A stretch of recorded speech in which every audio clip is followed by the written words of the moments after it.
আপনার চেয়ে আপন যে জন খুঁজি তারে। নজরুলের প্রতিভা আরও বেশি বেশি করে ছড়িয়ে দেওয়ার উদ্যোগ।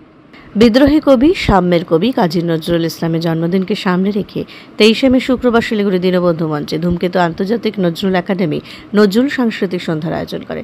সেখানে বহু কবি ও শিল্পীর সঙ্গে বিশেষ অতিথি হিসেবে উপস্থিত ছিলেন দার্জিলিং জেলা তৃণমূল কংগ্রেস সভাপতি এবং সমাজসেবী পাপিয়া ঘোষ, সমাজসেবী সুস্মিতা সেনগুপ্ত, ধূমকেতুর আন্তর্জাতিক নজরুল একাডেমি সভাপতি অর্চনা মিত্র, সম্পাদক অনিন্দিতা চট্টোপাধ্যায়, আয়োজক সংস্থার ডিরেক্টর মানস চক্রবর্তী, সম্পাদক অঙ্কন ভট্টাচার্য, সোমা দাশগুপ্ত, সংস্থার হাওড়া শাখার সভানেত্রী, জলপাইগুড়ি শাখার সভানেত্রী সহ তাদের পুরো টিম। আয়োজক সংস্থার তরফে কেন্দ্রীয় কমিটির বহু প্রতিনিধিও সেখানে উপস্থিত ছিলেন। বিশিষ্ট লোকশিল্পী সাতারউদ্দিন আহমেদ পুরো টিম নিয়ে উপস্থিত ছিলেন। ভারত সেবাশ্রম সংঘের স্বামী অতীশানন্দ মহারাজও সেখানে উপস্থিত ছিলেন অতিথি হিসেবে। কাজী নজরুলের দেশাত্মবোধক থেকে শুরু করে সাম্যবাদী ভাবনা, সৌভ্রাতৃত্বের ভাবনা, প্রেম বিরহের ভাবনা বিভিন্নভাবে ফুটে ওঠে সেখানে। দুঃখ দারিদ্র্যের মধ্যেও দমে না গিয়ে কীভাবে নজরুলের প্রতিভা বিকশিত হয়ে উঠেছে সেটাও ফুটে ওঠে অনেকের মধ্যে। নজরুলের প্রতিভার বিভিন্ন দিক আরও বেশি বেশি করে ছড়িয়ে দেওয়ার জন্য তারা উদ্যোগ গ্রহণ করেছে বলে উদ্যোক্তারা জানান।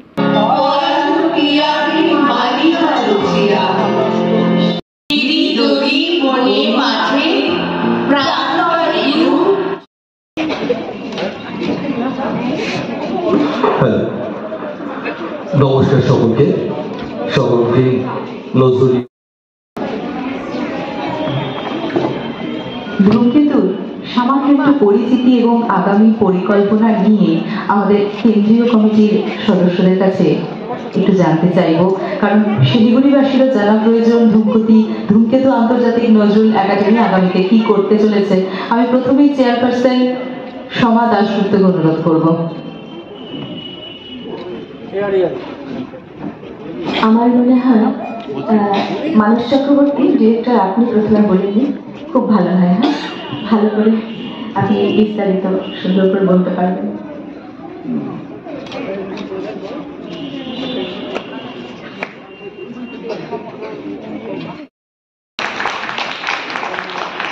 ফুলের শুভেচ্ছা জানাচ্ছি।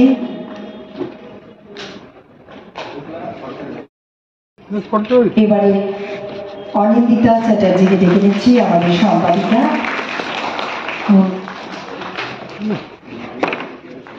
অনিন্দিতা চ্যাটার্জিকে বরণ করে নিচ্ছি উত্তরীয় পড়িয়ে। তিনি সাম্যের কবি, তিনি দ্রোহের কবি, তিনি প্রেমের কবি, তিনি এই অভগ্ন দেশের একই নজরুল। তাকে আমরা যেরকম বিদ্রোহে ভালোবাসি সেরকম আমরা ভালোবাসি প্রেমে। তার এই অল্প সময়ে সৃষ্টিশীলতায় তিনি আমাদের এতটাই দিয়েছেন যা আমরা দেখে শুনে পড়েও শেষ করতে পারি না। সেই ছোট্টবেলা থেকে যাত্রা শুরু হয়েছে, আমরাও যেন সেই কবিরই হাত ধরে যাত্রা শুরু করেছি। আমাদের নিজেদের চিনতে শিখেছি নজরুলকে। আজ এতটা সময় পার হয়ে এসেও যেন তিনি অধরাই থেকে গেছেন। তাকে যেন আজও আমরা চিনতে পারি না, আজও আমরা বুঝতে পারি না। কখনো মনে হয় তিনি শুধুই কি বিদ্রোহের কবি, কখনো মনে হয় তিনি প্রেমের কবি। এত প্রেম তার মধ্যে, তাহলে এতটা বিদ্রোহ আসলো কি করে? কখনো মনে হয় তিনি যেন শিশুর মতো চঞ্চল, একেবারে ছোট বাচ্চাদের সাথে মিলে মিশে একাকার। তার সেই ছোট্টদের কবিতা পড়তে পড়তে তিনি নিজেকে যেন শিশুদের সাথেই তৈরি করে নিয়েছিলেন, আর আমরাও যেন তার সাথে মিলেমিশে একাকার হয়ে গেছি। আজ সেই মানুষটির জন্মদিন উপলক্ষে আমরা ছোট্ট একটা আয়োজন করেছি। আশা করি সকলের খুব ভালো লাগবে।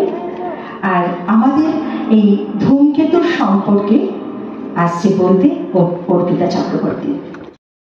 নজরুল একাডেমি সেই চেষ্টাই করে চলেছে কি করে কাজী নজরুল ইসলামকে আরেকটু বেশি করে চেনা যায়, আরেকটু বেশি করে জানা যায়। বিগত 5 বছর ধরে ভারতবর্ষের প্রতিটি রাজ্যে, আমাদের পশ্চিমবঙ্গের প্রতিটি জেলায় তারা ক্রমাগত চেষ্টা করে যাচ্ছে নজরুলকে ছড়িয়ে দিতে। নজরুলের এই প্রতিভা, তার সৃষ্টিকে সর্বসাধারণের মাঝে ছড়িয়ে দিতে। কবি কাজী নজরুল ইসলামকে নিয়ে আমাদের চর্চাটা কোথাও গিয়ে যেন মনে হয় একটু কম হয়। এই যে আজ আমাদের বিশ্বভারতী রবি ঠাকুরকে যেন সূক্ষ্মভাবে চিনিয়ে দিয়ে যায়, কিন্তু নজরুলের জন্য সেভাবে কখনো কিছু করা হয়নি। আর তাই আমাদের ধূমকেতু আন্তর্জাতিক নজরুল একাডেমি চেষ্টা করছে কি করে আমরা নজরুলকে চিনতে জানতে পারি। তারা চেষ্টা করছে নজরুলকে নিয়ে একটি একাডেমি তৈরি করার, যেখানে নজরুলের বিভিন্ন বিষয়কে শেখার জন্য, জানার জন্য, চেনার জন্য আমরা পড়তে পারবো, পড়ার সুযোগ পাবো, জানার সুযোগ পাবো। আমাদেরকে এরপর যে সারা পশ্চিমবাংলার সাথে সাথে সারা ভারতবর্ষ সহ সারা বিশ্বে কাজী নজরুল ইসলামকে, তার যে ভাবধারা, তার যে রচনা, প্রত্যেকটা বিষয়কে ছড়িয়ে দেবার জন্যে তারা দিবারাত্র অক্লান্ত পরিশ্রম করে চলেছেন। যদিও কাজী নজরুল নিজেই একটা পরিচয়, একটা প্রতিষ্ঠান এবং একটা কি বলবো, তার কথা যতটাই আমরা বলবো ততটাই কম। একটু আগে আমি শুনছিলাম যিনি এখানে অনুষ্ঠান পরিচালনা করছেন, খুব সুন্দরভাবে একটা কথা বলেছেন। রবি ঠাকুরকে যেভাবে সারা বিশ্বে সাড়ম্বরে তার জন্মজয়ন্তী বা তার যে বিভিন্ন বিষয়গুলোকে তুলে ধরা হয়, কোথায় যেন কাজী নজরুল ইসলামকে আমরা সেভাবে এপার বাংলা ওপার বাংলা কেউই কিন্তু আমরা সেভাবে তুলে ধরতে পারিনি। এটা আমাদের ব্যর্থতা, ধর্ম বর্ণ নির্বিশেষে। কারণ আমরা যদি সেই বছরগুলোতে দেখি, তার কাজী নজরুল ইসলামের যে কর্মজীবন আমরা পাঠ্যপুস্তক বা বিভিন্ন সময়ে জানিয়ে আমরা পড়াশোনা করেছি বা আলোচনা শুনেছি, একটা বিষয় কিন্তু পরিষ্কার যে তিনি সেই সময়কার যে বাঙালি মুসলিম কবিরা যেভাবে কোণঠাসা হয়ে পড়েছিল, তার অক্লান্ত পরিশ্রমে এবং তার যে প্রত্যেকটা বিষয়কে, সমাজের প্রত্যেকটা বিষয় সম্পর্কে তার যে জ্ঞান এবং তিনি যেভাবে সেটা পরিবেশন করেছেন, তার মাধ্যমে কাজী নজরুল ইসলাম সেই সব কবিদের আমি বলবো যে আত্মবিশ্বাস ফিরিয়ে দিয়েছিলেন, সেলফ কনফিডেন্স ফিরিয়ে দিয়েছিলেন, যে তারাও সমাজে এই কাজগুলো করতে পারে, তারাও সমাজের বিভিন্ন ক্ষেত্রে তারা প্রতিষ্ঠিত হতে পারে। এবং নজরুল ইসলাম নিজে একটা বিস্ময়, আমরা বলবো তাকে বিদ্রোহী কবি নামে আমরা বেশি জানি, বিদ্রোহী কবি কাজী নজরুল ইসলাম। কিন্তু আমি একটু আগে সমাধি হয়তো কথাগুলো বলছিলেন, তার সাথে একেবারে একমত। শুধু বিদ্রোহ না, বিদ্রোহ তো আমাদের প্রত্যেককেই কিছু সময় করতে হয়। যখন আমরা দেখি কোথাও অন্যায় হচ্ছে, কোথাও কিছু যেটা মেনে নেওয়া যায় না সেই কাজগুলো হচ্ছে, তখন আমরা বিভিন্ন যে ক্ষেত্রে আছি আমরা তার মতো করে আমরা বিদ্রোহ ঘোষণা করি, বিদ্রোহ করি, প্রতিবাদ জানাই। তিনি তার কবিতার মাধ্যমে, গানের মাধ্যমে বিদ্রোহ করেছেন, প্রতিবাদ জানিয়েছেন। কিন্তু তার মন আমরা যদি দেখি, তার সেই ছোট ছোট গল্প, তার কবিতা আমরা যদি দেখি, কবিতাগুলো যদি আমরা পড়ি, কিছু গান আমরা দেখেছি যেটা তার শিশু সুলভ যে হৃদয়, মন, তার পরিচয় বহন করে। প্রত্যেকটা বিষয়ে তিনি এত সুন্দরভাবে লিখেছেন, পরিবেশন করেছেন, আমরা তাকে এগিয়ে নিয়ে যেতে পারছি না। আবারও বলছি, এটা আমাদের ব্যর্থতা। আমি খুব ভালো লাগছিল, একটু আগে এখানে বসেছিলাম, একটা গান বাজছিল, আর পাঁচটা বাঙালি ঘরের মেয়েদের মতো আমিও গান শিখেছিলাম, এবং ওই রাগ সারেগামাপা এই সেই এইগুলো ছোট্ট, খুব ছোট্ট ছিলাম। হঠাৎ একদিন আমার যিনি গান শেখাতেন, এখনো মনে আছে, তিনি বর্তমান শিলিগুড়ির বাসিন্দা, বিনাদি। তিনি আমাকে একদিন বলেন, আজকে তোকে একটা গান দেব, গান তুলবি। তো আমি খুব আনন্দে ছিলাম যে ওই সারেগামা, এই রাগ, এগুলোর তো ভজন, এগুলোর মধ্যে আজকে আমার গান দেবে। আমি কতদিন ভেবেছি আমাকে তো গান ঠান শেখানো হচ্ছে না, মা বলছে আমি গান শিখি, তো আমি তো গান শিখছি না, আমি তো ওসব শিখছি। তখন তো ওই গানটা ছিল না যে ওটা আমার বেস। যেদিন প্রথম আমাকে একটা গান তিনি তুলে দিয়েছিলেন সেটা ছিল শুকনো পাতায় নোপড়ো পায়ে নাচিছে ঘূর্ণি বায়, জল তরঙ্গে ঝিলিমিল ঝিলিমিল ঢেউ তুলে এসে যায়।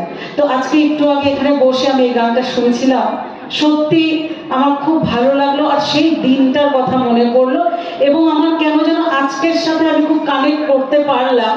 পরবর্তীতে রবীন্দ্রসঙ্গীতটাই বেশি হয়তো করেছি সবার মতো, কিন্তু নজরুল গীতি আমার প্রথম জীবনের গান ছিল। এটা আজকে আমি উপলব্ধি করলাম, এটা এর আগে আমি উপলব্ধি হয়তো করিনি। তো যাই হোক, খুব ভালো থাকবেন, সুস্থ থাকবেন। আসুন এই পরিচালনায় দার্জিলিং, জলপাইগুড়ি, কোচবিহারের বিভিন্ন সদস্য ছাড়াও আমাদের শিলিগুড়ির একজন বিশেষ আছেন, আমাদের শিলিগুড়ি বেতার শিল্পী যিনি মোহাম্মদ সাত্তারউদ্দিন মহাশয়, তিনি আছেন।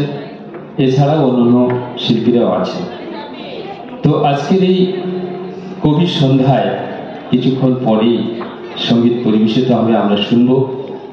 আর যে কথা পাপিয়া ঘোষ মহাশয় বলছিলেন বিদ্রোহী কবি কাজী নজরুল ইসলামের কথা, আপনারা জানেন যে অত্যন্ত কষ্ট করে খুব দরিদ্র পরিবারে বিদ্রোহী কবির জন্ম হয়েছিল, কিন্তু তার চিন্তা, ভাবনা, বাক্য, কার্য সবার ঊর্ধ্বে।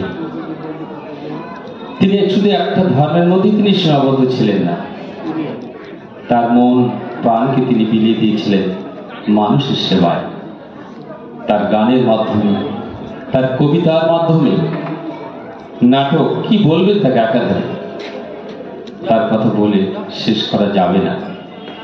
এমন মহান যারা যে সমস্ত ব্যক্তি আমাদের জন্য, সমাজের জন্য, দেশ ও দশের জন্য যে কর্ম তারা রেখে গেছেন, পরবর্তী প্রজন্ম যদি তাদের সম্পর্কে একটু ভাবে, একটু চিন্তা করে, তাহলে কিন্তু আমরা আমাদের দেশটাকে অনেক দূরে আমরা এগিয়ে নিয়ে যেতে পারি। কবি নজরুলের যে শ্যামা সঙ্গীত আছে, ভক্তিগীতি আছে, অপূর্ব ভক্তিগীতি তার, আপনারা ভাবতেই পারবেন না। যারা শিল্পী এখানে গুরুজন আছেন নিশ্চয়ই বুঝতে পারছেন তিনি জাতপাতের ঊর্ধ্বে, সে কথা বলাই বাহুল্য। ভালো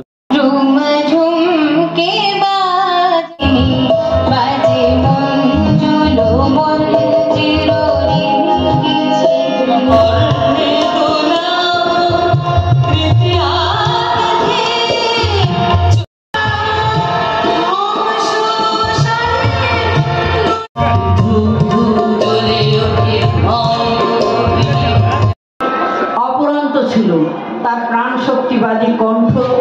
আমরা নজরুলের সম্বন্ধে যত বলতে যাবো, এর আগে আমাদের বলেছেন যারা আমাদের আহ্বায়ক আছেন, কোচবিহার থেকে এসেছেন, কলকাতা থেকে এসেছেন, সকলের জন্য বলবো, ধূমকেতু নিয়ে আমরা যে দার্জিলিং জেলায় শুরু করেছি এই প্রথম বছর, আপনারা এতটা সাড়া দিয়েছেন, সত্যি আমরা গর্বিত বোধ করছি এবং ভালো লাগছে যে এত সুন্দর একটা অনুষ্ঠান করতে পেরেছি। আমি তো হয়তো ভাবতেই পারি না, ভীষণ ভয় করছিল, কারণ আমরা কিন্তু নজরুল নিয়ে কখনোই এরকম অনুষ্ঠান করিনি। এটা আমাদের প্রথম বছর।